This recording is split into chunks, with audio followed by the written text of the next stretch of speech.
Tukang Kopi Cara Bola. Masih bersama dia, Aris Maridin. Dan dia Ignatius Indro. Dia Reva. Nolong ini lewat Disebut juga. loh, sama benda mati aja takut. Oke, kita akan ngobrolin tentang dua derby yang cukup panas di dua kompetisi berbeda.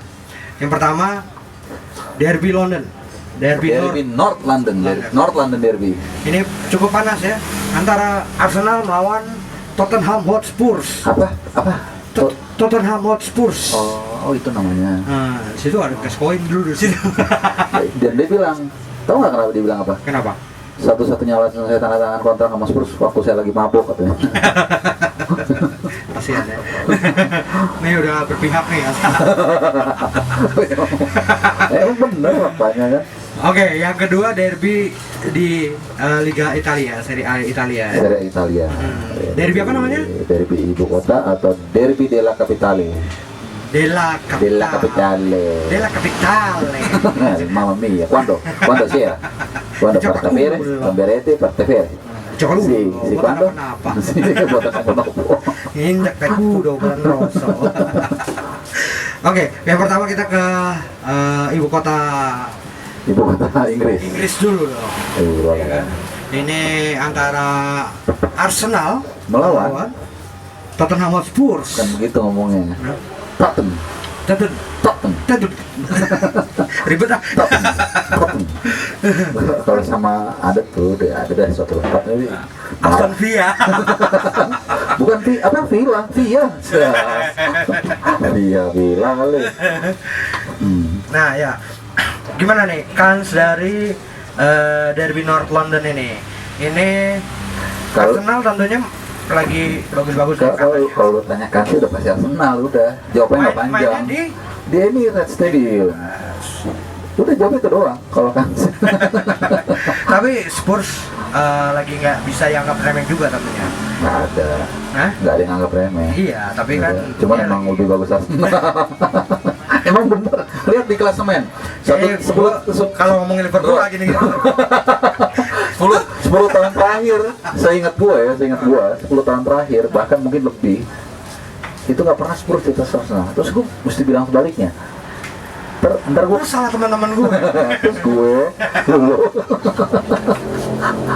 emang bener faktanya statistik di atas. Ya. Iya, kita belaga netral dong. Itu gua udah netral, kalau nggak netral parah banget. Oh, kalau netral berarti bagus netral. Iya, saya udah bubar. Udah bubar belum?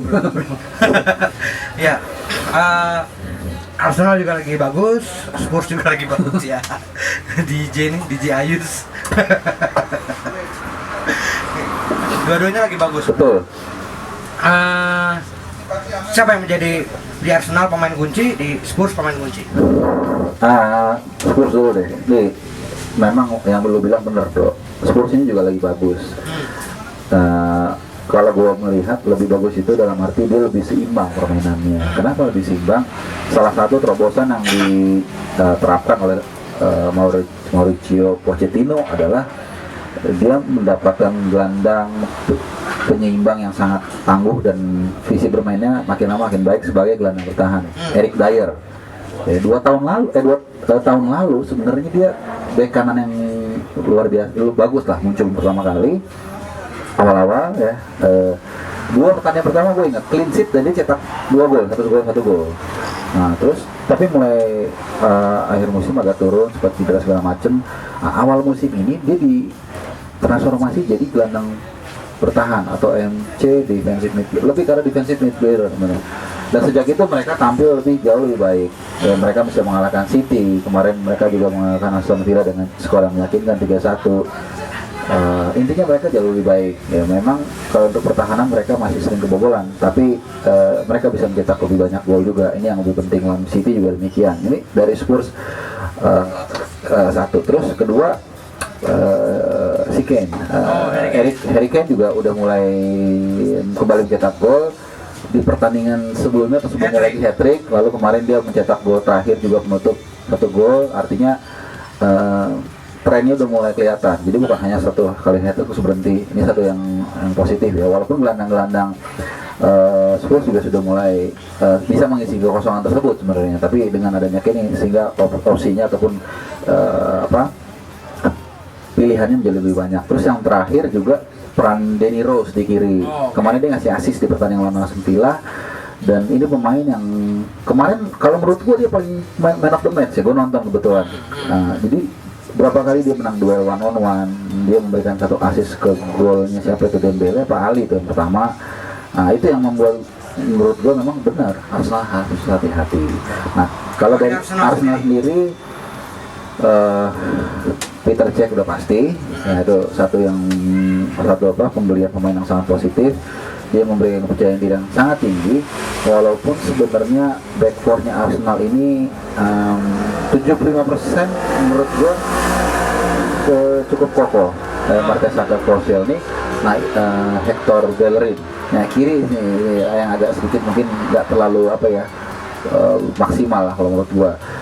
Hector Bellerin waktu kemarin lawan Swansea, ntar gue coba cari VP-nya. Ada satu save dia, buat save sih. Jadi si Gomez itu lolos dari offside, ya. Dia sebenarnya yang ada yang ngejar itu Koscielny siapa? Bellerin masih agak belakang, dia kejar, kenceng banget sprintnya. Terus dia tackle dapat save. Kalau nggak itu gol, orang tinggal seorang. Itu ini orang yang gue bilang berapa kali di program ini. Waktu musim lalu gue nonton langsung di Emirates 2 pertandingan terakhir, itu yang banyak gue lihat 2 Alexis Sanchez sama Hector Bellerin. Ini pemain yang rajin naik ke atas tapi baliknya nggak pernah lupa, jarang lupa untuk pertahanannya. Ini yang menurut gue sangat positif. Dan terus mulai itu nggak gua banget ya. Kalau lu nggak, lu di depan aja mentok udah. Cuman gue seneng kalau ada lu lempar jauh gitu, main futsal gitu kan. Jadi gitulah. Kalau gelandang Arsenal paling stabil, Ozil, Cazorla, lalu siapa, Krokolan segala macam. Striker udah tinggal kan, template udah itulah, Walcott atau antara Walcott atau Giro. Walcott gimana? Kemungkinan masih tidak bermain? Kalau sebenarnya kan gini, template Arsenal sederhana. Kalau lawannya dianggap agak sedikit berat, dia akan memainkan Walcott sebagai false nine. Kalau dia merasa Wenger merasa ya paling nggak kita lihat lawannya ya. Gue sih nggak tahu dia ngomong apa, cuman kalau kelihatan lawan itu agak enteng, ya dianggap enteng atau di main home, dia akan tampilkan Giro sebagai target man, kayak gitu-gitu. Jadi lawan Spurs kemungkinan besar Giro yang akan tampil. Walcott masih cedera? Sudah bisa bermain? Dia di cadangan sebenarnya, ada di cadangan. Cuman itu dia kadang-kadang pilihannya Arsenal memang itu jarang memainkan dua pemain tersebut. Tapi mungkin juga sih Walcott ya, karena kemungkinan besar Spurs akan main terbuka. Kalau main terbuka maka Walcott bisa memaksimalkan speed dia gitu. Tapi masalahnya kalau udah katakanlah Spurs unggul duluan, nah ini speednya si Walcott nggak kepake gitu. Ozil sejauh ini sudah menjadi asis terbanyak. Betul. Ini kira-kira apa yang harus dilakukan oleh Spurs untuk menutup Ozil? Ya memang tugas utama menutup Ozil ini kemungkinan besar akan perannya akan dipegang oleh seorang Eric Dyer tadi yang saya katakan ya. Tapi itu tadi, Ozil ini pemain yang agak sedikit spiritual sebenarnya. Kalau kita perhatikan dia ketika lawan siapa ya, 2-0 tuh yang dua-duanya sundulan, kalau nggak salah Munchen ya, gue lupa. Pokoknya dia kadang-kadang ada di kanan, dia kasih asis itu, dia bikin asis pakai kaki kiri, kadang-kadang dia di kiri, jadi memang agak susah. Jadi mungkin menjaga seorang Ozil ini lebih pada kolektivitas. Jadi ketika dia berada di mana, di situ misalnya dia ada di kiri, berarti bek kanan yang lawan yang jaga dan sebaliknya, karena dia nggak jarang dia berada di satu sisi dalam waktu yang cukup lama. Kemungkinannya 60-40, 55-45. Enggak lah, terlalu berlebihan. 70-30 Arsenal. Gimana? Derby yang lain lagi mungkin? Derby yang lain lagi. Kita ngomong ke negara pizza dulu nih. Sedap. Bahasanya negara Benito Mussolini. Ada yang kayak gitu. Negara Benito Mussolini. Nah, Roma melawan Lazio. Ini Roma tentunya masih mengandalkan pemain yang berdarah Indonesia. Raja Nainggolan. Raja bukannya dari Minang ya, Nainggolan. Saya kurang tahu. Kayaknya sih Sunda gitu ya. Sunda Tea, betul. Gini, kalau kita bicara derby della Capitale atau derby ibu kota Italia atau derby Roma, ini derby yang salah satu pertandingan yang sangat saya ingin datangi. Ya. Karena memang ketika dua tim ini bertanding, ketika dua tim ini adu kuat, maka kota Roma terbelah dua. Saya pernah nulis soal ini. Dua tahun lalu atau tahun lalu ya, saya ke sana. 2010 saya nonton Roma Bari waktu itu 1-0. Jadi gue nanya jalan, itu supir busnya bisa langsung nutup kaca dia begitu tahu gue mau nonton Roma. Karena dia fans Lazio. Harusnya, nggak mungkin ya Arema gitu kan. Jadi begitu ya, boleh di mana ya? Saya mau ke Olimpico, mau apa? Mau nonton AS Roma, mau Bari, jebler ditutup banget itunya. Gue pikir kenapa? Gue salah apa? Muka gue sih emang muka apa? Itulah ya, cuman ya jangan gitu juga. Terus gue pikir kenapa? Oh, gue baru jangan dukung Lazio ya kan. Gue nonton Roma berarti nggak mungkin gue dukung Bari kan. Dan udah tutup banget. Nah terus nggak lama kemudian gue jalan lagi, ada polisi atau apa ya, semacam polisi lah gitu, gue nggak ngerti. Gue tanya, Signora, una direzione della Olimpico? Dia bilang AS Roma, berarti kan berarti dia nanya mau nonton Roma ya gitu. Gitu. Tutup juga. Terus enggak, tinggalin. Terus ngerocos berikutnya gue nggak ngerti. Gue bilang, akhirnya dia bilang hari Romanisti, Romanisti bu. Ketahuan deh gue nonton suka Roma, nggak apa-apa lah. Roma. Coba dia panggil temennya, gue lupa siapa, Roberto. Jadi kayak gue kopian gue aja Romanisti gitu kan. Kayak mungkin kira-kira ini ada Romanisti juga nih, nggak tahu dari negara mana gitu.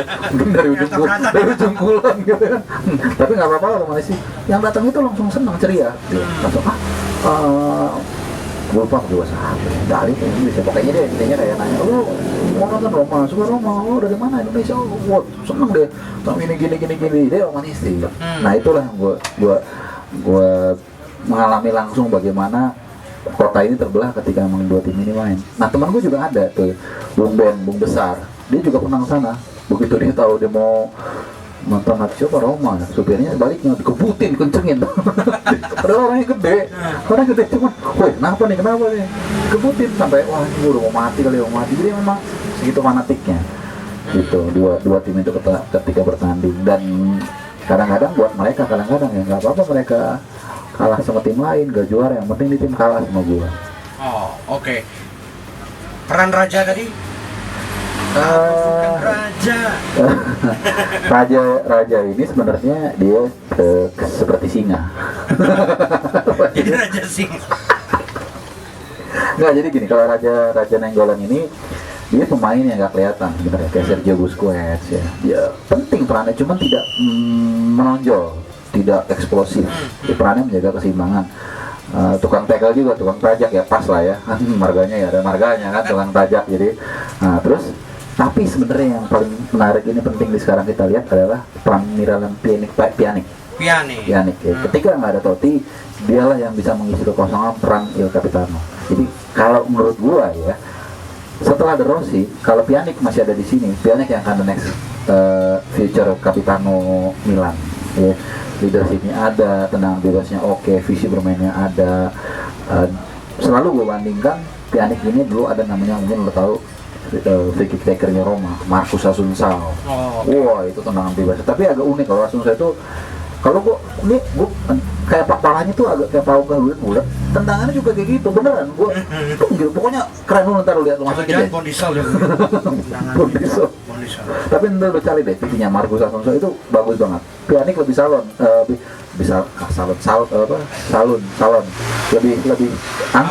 anggun kayak Beckham. Kalau si Assunção tuh gitu. Jadi Pjanic ini yang sebenarnya jadi menurut gue satu engine room lah, penyalur antara lini tengah ke lini depan AS Roma. Di luar Gary Vino juga tetap memberikan bahaya dengan tusukan-tusukannya yang kecepatannya dari sisi sayap. Gary Vino yang paling ganteng itu kan ya? Iya, ngikutin kayak artis Korea Selatan lah. Imut, putih, kacamata. Cocok kayaknya kalau masuk JKT48. Wah, kalah keren JKT-nya, keren si Gervinho. Nah, dari Lazio sendiri bagaimana Lazio? Kalau Lazio memang penampilan mereka juga mesti banyak tanda tanya, agak kurang stabil kalau menurut gua. Sempat di awal agak lumayan, tapi seperti ini nih. Nah, contekan dia ada di peringkat 7 ya, dari peringkat 7. Tentu ini satu apa ya, penurunan prestasi. Mereka begitu kuat di home, kekuatan mereka di home. Nah, kenapa gue bilang kekuatan mereka di home? Karena sebelum mereka dikalahkan oleh Milan 3-1 kemarin, mereka 5 kali home gak terkalahkan. 5 kali home gak terkalahkan, ya kan? Jadi bayangin dia musim ini hanya dapat 6 kemenangan, 1 hanya away. 1 away, 1, jadi away dia 1 kali kalah, nggak pernah menang. 1 kali menang, nggak pernah seri, 5 kali kalah. Ketika tampil home sebelum kali kalah Milan 5-0, setelah kalah Milan berarti 5-0-1. Jadi home-nya 5-0-1, away-nya 1-0-5.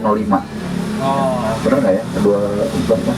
5-6-7, nah, balik ya. Pokoknya gitu deh kira-kira.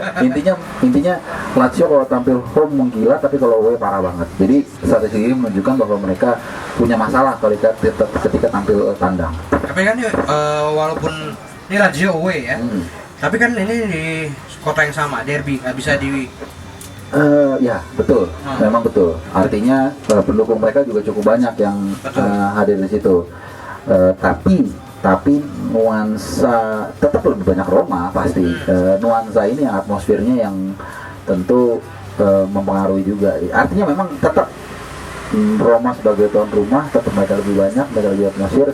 Tapi memang tidak semutlak kalau dia away misalnya ke Bologna, ke Inter dan sebagainya. Jadi memang tantangan tersendiri juga ya, karena memang tidak jauh untuk dijangkau. Ya karena sama satu kota, satu stadion gitu ya. Tantangan tersendiri lah buat mereka. Dan mungkin kalau kita lihat peran dari Klose yang agak kurang ya musim ini. Tahun lalu dia cukup bagus, penampilannya tahun ini agak sedikit menurun. faktor U. Sebenarnya kalau faktor U sih ya Bisa enggak ya? tuan dulu daripada dia kali. Enggak juga, gua 25. Buang banget tuh. Berhenti umur gua 25. Apa? Ya, 2 derby tadi kita akan nonton bareng.